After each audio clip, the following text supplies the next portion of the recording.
Welcome to Tripura Info News Update. বিদ্যুৎ মাশুল বৃদ্ধি ও লাগাম ছাড়া দ্রব্যমূল্যের প্রতিবাদে সদর জেলা কংগ্রেস কমিটির উদ্যোগে আয়োজন করা হয় গণঅবস্থান কর্মসূচি।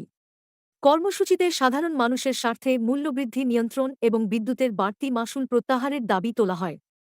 এই কর্মসূচিতে আর কি দাবি উঠল এবং নেতারা কি বললেন জানতে পুরো প্রতিবেদনটি দেখুন। চলবে এবং এই দেশের মানুষ একটা সিদ্ধান্ত নিয়েছে, এই দেশকে খতম করতে দেওয়া যাবে না। দেশকে বাঁচানোর লক্ষ্যে দরকার হলে এই দেশের হাজার হাজার যুবক তৈরি হয়ে গেছে তাদের প্রাণ দিতে। তাদের পুলিশের কত AK-47 এর গুলি আছে, আমরা যুব সমাজ দেখে নেব। আমরা আন্দোলন করতে তৈরি আছি। আমরা রাস্তায় নেমে সরকারের দুর্নীতির বিরুদ্ধে সমস্ত তথ্য জনসম্মুখে ফাঁস করব। এই সমস্ত তথ্য মানুষের কাছে তুলে ধরব। যেভাবে আজকে দেশের মানুষের অর্থ লুটে আজকে তারা নিয়ে যাচ্ছে, সেই মানুষ আজকে তার প্রকৃত জবাব দেবে। বন্ধু, দেশ আজকে খতম করার চক্রান্ত হচ্ছে। দেশের সমস্ত কিছু বিক্রি করে দেওয়া হচ্ছে। দেশের সেল বলুন, রেল বলুন, বিমান বলুন, সমস্ত কিছু বিক্রি করে দেওয়া হয়েছে। দেশটাকে বিক্রি করে দেওয়ার সমস্ত দেশের অর্থনৈতিক সম্পদ লুট করে তারা নিয়ে যাচ্ছে। বন্ধু, আজকে দেশের অবস্থান করুণ হয়ে গেছে। এর বিরুদ্ধে গর্জে উঠতে হবে। আমার আপনার সকলের তৈরি থাকতে হবে। কংগ্রেসের দ্বারা এটা সম্ভব নয়। সমস্ত মানুষের কাছে করজোড়ে আবেদন করে বলতে চাই, আপনাদের আশীর্বাদ সহযোগিতা চাই। আপনাদের আশীর্বাদ সহযোগিতাকে পুঁজি করে আমরা এই রাজ্যে এবং এই দেশে আন্দোলন সংগঠিত করব। এই সরকারের সমস্ত তথ্য ফাঁস করব। এই সরকার যে হারে এই রাজ্যের এবং এই দেশের বেকার যুবক যুবতীদের সঙ্গে প্রতারণা করছে, এর বিরুদ্ধে আমরা সবাই গর্জে উঠব। বন্ধু, আজকে আমাদের আপনারা লক্ষ্য করেছেন, এই সরকার 12 বছর যাবৎ এই দেশের সরকার পরিচালনা করছে। আপনারা বলুন, এই সরকার গরিব শ্রমজীবী মেহনতি মানুষের জন্য একটি প্রকল্পের নাম বলুন। যার সরকার ইউপিএ সরকার, ডক্টর মনমোহন সিং এর নেতৃত্বে সরকার ছিল, ওই সরকার একটা শিশু জন্মের পূর্ব থেকে মৃত্যুর পর পর্যন্ত বিভিন্ন প্রকল্প ইউপিএ সরকার দিয়ে গেছে। এই সরকারের প্রকল্পগুলির শুধু নামকরণ পাল্টেছে। আমরা লক্ষ্য করেছি, এই সরকার নির্মল ভারত অভিযানের নাম পাল্টে স্বচ্ছ ভারত অভিযানের নাম দেওয়া হয়েছে। এমজিএম রেগা গরিব মেহনতি শ্রমজীবী মানুষের 100 দিনের কর্মসংস্থানের যে কাজ, সেই এমজিএম রেগার নাম পরিবর্তন করে ভিবি রামজি নাম দেওয়া হয়েছে। ইন্দিরা আবাস যোজনা ঘর বন্টন, তার নাম পাল্টে প্রধানমন্ত্রী আবাস যোজনা করা হয়েছে।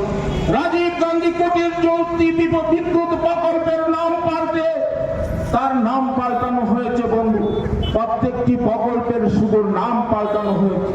রাস্তাগুলির শুধু নাম পাল্টানো হয়েছে। হসপিটালের নাম পাল্টানো হয়েছে। স্কুল কলেজের নাম পাল্টানো হয়েছে। নাম পাল্টানো ছাড়া তাদের কোনো কাজ নেই। তারা ইউপিএ সরকারের সমস্ত কর্মসংস্থানের শুধু নাম পাল্টে, একটা নাম পাল্টানোর জন্য সরকার প্রতিষ্ঠিত করা হয়েছে। আজকে দেশের প্রধানমন্ত্রী বিভিন্ন সময় বিভিন্ন কায়দা কানুন করে, বিভিন্ন ভাবে নাটক করে। আজকে উনি বলছেন ওনার মাকে নিয়ে নাকি ছাত্রছাত্রীরা গালি দিয়েছে।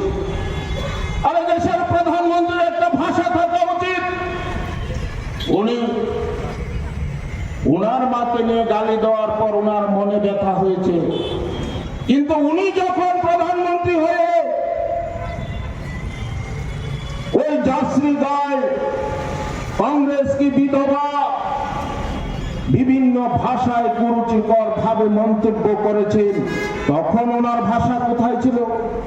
ওনাকে প্রশ্ন রাখতে চাই, একটা দেশের প্রধানমন্ত্রীর ভাষা কি এরকম হওয়া উচিত?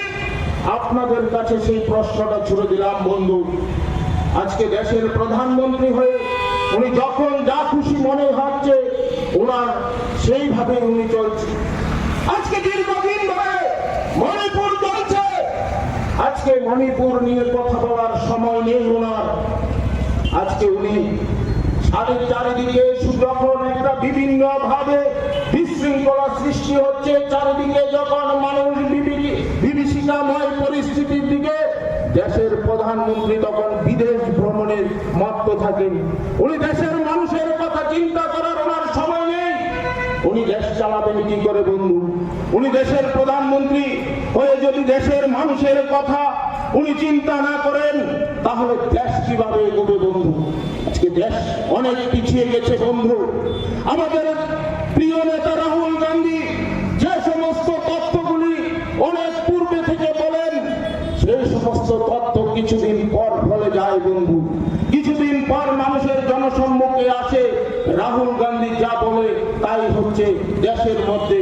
আজকে এই দেশের অবস্থান এমন জায়গায় গিয়ে পৌঁছেছে, এই দেশকে রক্ষা করতে হলে এই সরকারকে যেন তেন প্রকারে এই সরকারকে দেশের মস্তক থেকে হটাতে হবে, না হলে দেশের মানুষ শান্তি পাবে না। দেশকে বাঁচাতে হলে এই সরকারকে ক্ষমতাচ্যুত করতে হবে বন্ধু। আমার আপনার সকলের আশীর্বাদ, সকলের সহযোগিতা, আপনাদের সকলের বুদ্ধি নিয়ে, সকলের সংগ্রামের আদর্শকে নিয়ে আমরা আন্দোলন জারি করব বন্ধু। আমাদেরকে সাহায্য সহযোগিতা, আমাদেরকে আশীর্বাদ করার জন্য আপনাদের কাছে করজোড়ে আবেদন করে বলতে চাই বন্ধু। একদিকে দেশের মূল্য বৃদ্ধি হচ্ছে, অন্যদিকে প্রতিনিয়ত পেট্রোলের মূল্য বৃদ্ধি হচ্ছে, ডিজেলের মূল্য বৃদ্ধি হচ্ছে, বাজারগুলি লাগামহীন হয়ে গেছে। আজকে বাজারগুলির মধ্যে নিয়ন্ত্রণের বাইরে চলে গেছে, মানুষ আজ অন্ধকারময় পরিস্থিতির দিকে চলে গেছে। দ্রব্যমূল্য বৃদ্ধি প্রতিনিয়ত হচ্ছে, মানুষ প্রতিবাদের ভাষা হারিয়ে ফেলেছে বন্ধু। আজকে মানুষ প্রতিবাদ করতে পারে না। যদি মানুষ প্রতিবাদ করে, তাহলে তাকে দেশদ্রোহী তকমা দিয়ে তাকে জেলে পুরে দেওয়া হয় বন্ধু। আজকে মানুষ তার প্রতিনিয়ত যেভাবে মানুষের উপর অত্যাচার হচ্ছে, প্রতিনিয়ত যেভাবে মানুষকে শোষণ করা হচ্ছে, আজকে মানুষ তার প্রতিনিয়ত তার সঠিক উত্তর দিতে পারছে না, তার মতামত প্রকাশ করতে পারছে না। আজকে মানুষ যদি সোশ্যাল মিডিয়ার মাধ্যমে তার প্রতিবাদের ভাষাকে প্রকাশ করতে যায়, এই সরকার তাকে মিথ্যা মামলা দিয়ে জেলে পুরে দেওয়া হচ্ছে। আজকে কোথায় আইনের শাসন বন্ধু? আপনারা লক্ষ্য করেছেন দিল্লির যন্তর মন্তরে ছাত্রছাত্রীরা যখন তার ন্যায্য দাবি নিয়ে আন্দোলন করেছিল, শিক্ষামন্ত্রীর পদত্যাগ দাবি করেছিল, দিল্লির যন্তর মন্তরের ছাত্রদেরকে পাকিস্তানি বলে আখ্যা দেওয়া হয়েছে, তাদেরকে দেশদ্রোহী বলা হয়েছে। আমরা নিজে গিয়েছি যন্তর মন্তরে, দেখেছি কত ছাত্র, কত ছাত্রী তারা তাদের প্রতিনিয়ত আন্দোলন জারি করে যাচ্ছিল। আজকে অনেক জায়গায় তারা তিরস্কার করে, আজকে তাদের সাংসদরা এই ছাত্র ছাত্রীদের উপর অশ্লীল ভাষায় তাদের গালাগাল দেওয়া হয়েছে। সেটা কোন দেশে বসবাস করছে বন্ধু? আজকে দেশের